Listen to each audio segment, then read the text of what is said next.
What? I think we all have.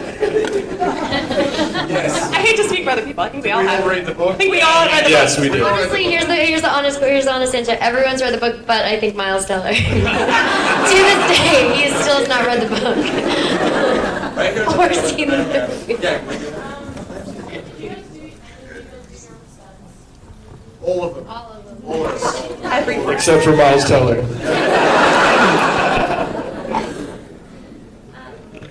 I mean, I think most of the fighting, yeah, we all did for the most part. I think there maybe were a couple things, but Theo for sure did all of his fighting. Yeah. I did my fighting. Yeah, Shailene did the vast majority, like what, 90%. I did everything except when Theo throws me on the ground over and over and over again. That was my stunt double. Do you guys remember that movie Avatar? That like really badass. She was the chick in Avatar, and so she did all of Triss's stunts that insurance wouldn't let me do, like jump from the building, and climb the top part of the Ferris wheel. Anyway, she's so badass. She's so cool. I want to be her when I grow up. Yeah, Alicia. We all want to be Alicia when we grow up. Down over here at the very front row.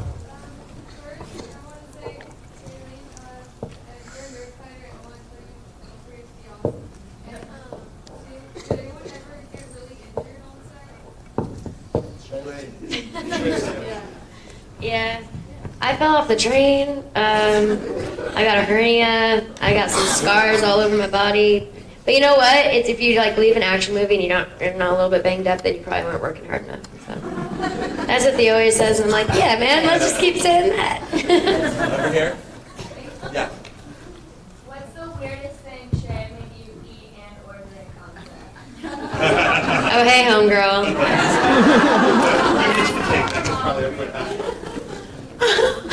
Guys, those are my high school buddies. The weirdest thing that I eat or drink on set, I think you guys should. I don't. Oh, you guys should answer that question. I don't know what it is though. It's like you're always. I just know it was green. It always looks like dishwater, and it's always in a jar. And usually no one's around Shay at the time because it smells weird. Chocolate. Kind of milkshake. It's not like a chocolate milkshake. Over here. On the far left, standing up. Go ahead. This is for Shay. Chrissy, the first hamburger in Dauntless. What is a common food that most people have eaten that you have? McDonald's. Yeah.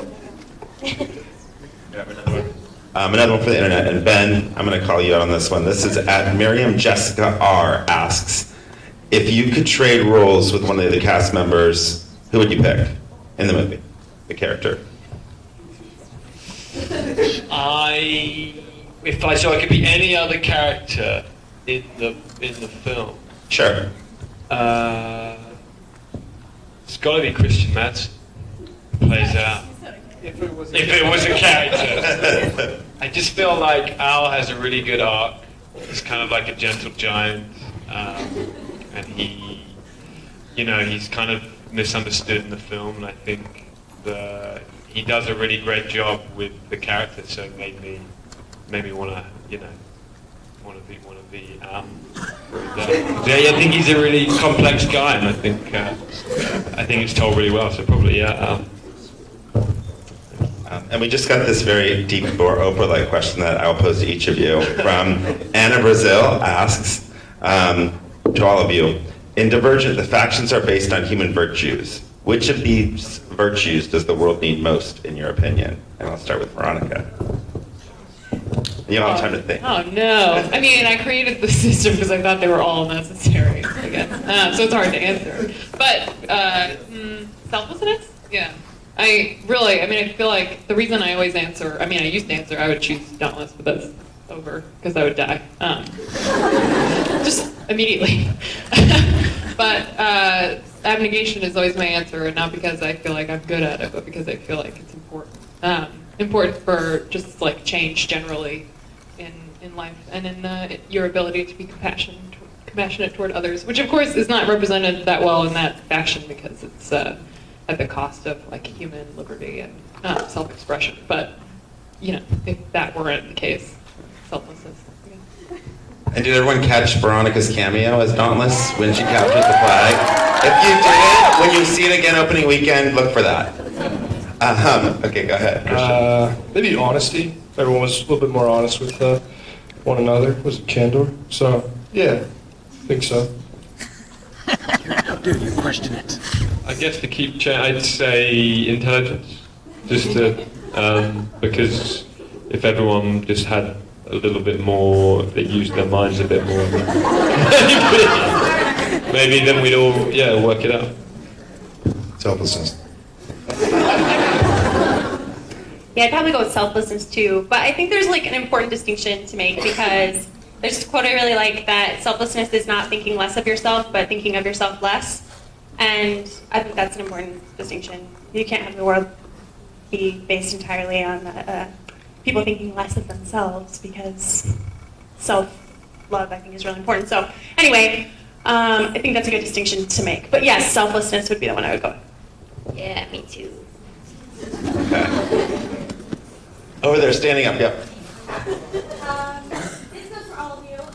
Basically, beyond the fact that you guys booked an awesome, huge Hollywood film, what attracted you guys to your roles, like personally? Like when you got the script and you said, "Yeah, dude, like I want to be a part of this." And on the opposite side, Veronica, what attracted you to Summit? Like what made you say, "Yeah, they're going to take care of my book, they're going to take care of my stories, and they're going to take care of my characters"?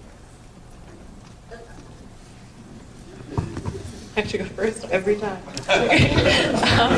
What attracted me to them is that they actually read it, really. So a lot of times, it was before the book came out, so we sent out early copies, and a lot of times people get pitched the idea, and then they think the idea is good, and the buzz around it is good, and that's kind of enough for them.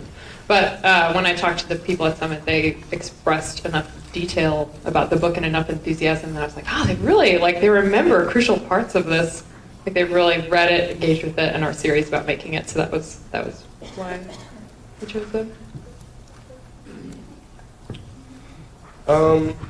Yeah, I think, you only get so many chances as an actor to kind of get this sort of breakdown as a character where you look at it, it's sort of a mirror effect, and you really relate to him, almost 100%. So, I think for that being said, it just really kind of wanted to jump at the opportunity. I think in high school I was sort of Al, meaning, I didn't really fit in as well. Kind of got a growth spurt all of a sudden, and people thought I was going to go into basketball, and I decided I want to go into art class all of a sudden. And, I think this sort of shy, gentle giant aspect I can relate with a lot. And, and I think just overall when I read the script, getting this sort of sense that it's a opportunity that, young people are getting to sort of be different, and different is a good thing. They're getting this choice, which a lot of people don't in life. And these are just some of the things that I was like, if I could sort of be a part of a story that tells this, it would be pretty cool. So. I just really loved how good a person Will was. I was really drawn to the idea of playing someone with a really good heart, with a lot of integrity, and I liked the sense of humor that he had in the script and in the book, and that was great. Yeah. For me, it was the material. I think I didn't know anything about the books when conversations commenced, but I admired Neil's work, and I was a big fan of Shay's, and then I got into the stuff and read what they had at the time and started reading the novel, and just thought it sounded like a fun opportunity. It wasn't my plan to play a villain at that particular time, but I thought, sure, so I did.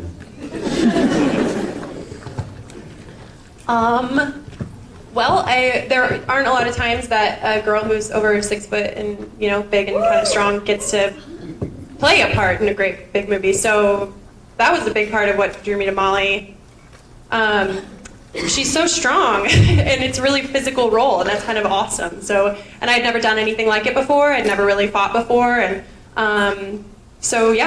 all of those things. But how cool to be over 6 foot. A lot of times that's maybe something people think would stand in your way.